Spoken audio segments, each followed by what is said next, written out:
direction of arms throughout. London, after hours of buses, airports, plane, choir members were on British soil. See, there's a River Thames. Their guide, Gordon Harradine, would be with them throughout the trip. The first order of business, a brief tour of London, a quick first look at postcard England. This is the Houses of Parliament. You can see on the left, Big Ben. Big Ben is actually the bell inside, not the tower. Whoa. I can see 3 towers of London. Then we go down Birdcage Walk. This goes down to Buckingham Palace. The royal wedding was still fresh in everyone's memory. Prince Charles and Lady Di, Buckingham Palace, recent history before them. They wouldn't see the royal family this day. Wesley, family's here. But they would meet their first host families. Oh, you coming with me? This is Kathy. Just out there, that red car. Okay. Folks put the singers up in their homes. It was busy and confusing, getting the right people to the proper home. Their first performance was just hours away. There would be no time for sleep, barely enough time to eat. Yeah. At last, it was time for the choir's first concert. The place, St. Matthew's Church in Redhill, a town about 40 miles southeast of London. The choir would sing most of their concerts in churches and cathedrals. This night, the faithful, as well as friends and neighbors of church members, entered through arched doorways to hear the young Americans. The turnout was small, but receptive to the singers, who by now had had only a couple hours sleep in the last 48. We have been either on a school bus or on an airplane or on a tour bus since Sunday morning at 7:30 our time.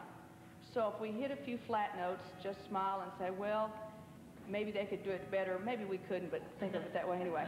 Our first number... The music Kelly Dame had chosen for the concert tour was a mixture of old and new, obscure Baroque to popular movie songs. They're challenging for director and singers under the best of conditions, but even more difficult when suffering from jet lag.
Hello. Anyone for coffee? Could you come round the side then? Would you pass the sugar down, dear? The concert reception that night was to be the first chance for Americans and Britons to size one another up. A reserved evening for the exhausted choir of typical English hospitality and an introduction to typical English reserve. I don't know. What's the word for them? You know, they're like one. There's something, no, I haven't quite decided what to say about them. But you like But they're very good. Mm. And the singers did not yet know what to make of England. Their tour would begin the next morning. You need 4? What's the story? I don't understand this money at all. It says shilling on it. That's 2 shillings. 2 shillings. And is that enough to get in? No. The first days of travel in a new country are ones of learning how different even the simple things can be. What is a shilling? We figured out it's 45 pence. How much is a shilling? 20 pence. No, 1 shilling. 5. 5 pence. How much did you say it was? 5. 1 shilling. Those are 20 each.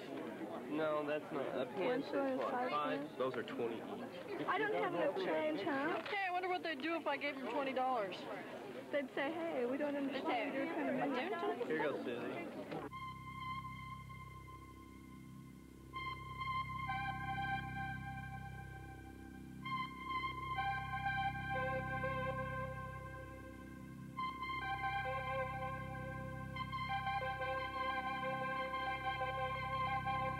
During the first days on the road, the West Plains singers begin to realize how very old the country is. Stonehenge, a monument to the heavens, created as a place of worship and ritual some 35 centuries ago. Stonehenge is one of England's prized reminders that many civilizations have existed on the island nation. The British revere their past, at least most of them do. Stonehenge is target of vandals, a sign of dissatisfaction with the way things are, a sluggish economy, unemployment, too much welfare, not enough new technology, problems the West Plains singers would hear about time after time. There's a C on this one here. Defacing a relic of the past is the way some would try to make Britons face up to the present. This was only a fortnight ago. Is there any procedure of getting that paint off this time? Well, I heard they're trying some different way of getting it off. The last lot was sandblasted. Sandblasted. Isn't that going to affect some of the... Well, it does. The last lot ruined some of the old carvings that were on there. That's a pity. Yeah. That's a shame putting graffiti on something that's natural and beautiful like this. We're stopping right. The West Plains singers would soon learn how England is trying to face up to the modern world's problems while retaining respect for the past. And the teenagers from the Ozarks would soon begin to realize just how far from home they were. And they would receive something of a royal welcome to a city closely tied to America.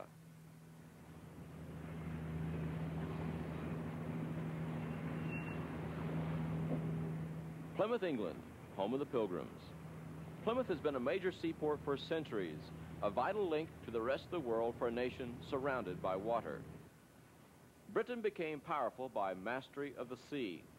After years of decline and unemployment, Plymouth docks were frantic with activity during the Falklands War, but that barely lasted through the brief war. Now jobs in Plymouth are scarce again.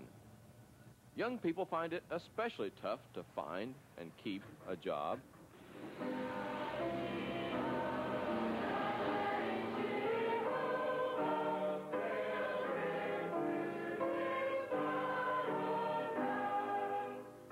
A young Ozarkian working in Plymouth knows firsthand how England's problems have affected the young.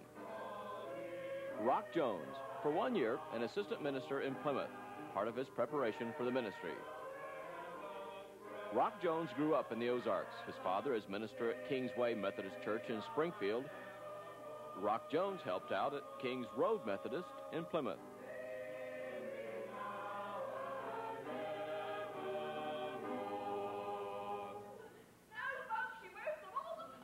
The unemployment problem is very serious in Britain, much worse than it is at home.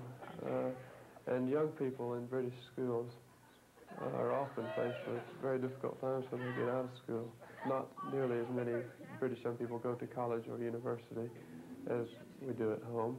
And so very often a young person, 16 or 17, has left school, and with the unemployment situation as it is, 13%, as high as 17 or 18% in some parts of the country, young people have nothing to do. There are no jobs, and it's very difficult. It must have been the same at the end of the week. All tied together. Yeah. The members of Rock Joe's church and the young people he helps would play host to the West Plains singers in a performance during their stay in the home of the Pilgrims. Most of Plymouth was destroyed in World War II. Much of what a visitor sees is just decades old rather than centuries old. For most tourists, the place where some of the first Americans stepped onto a ship for the New World is of great interest.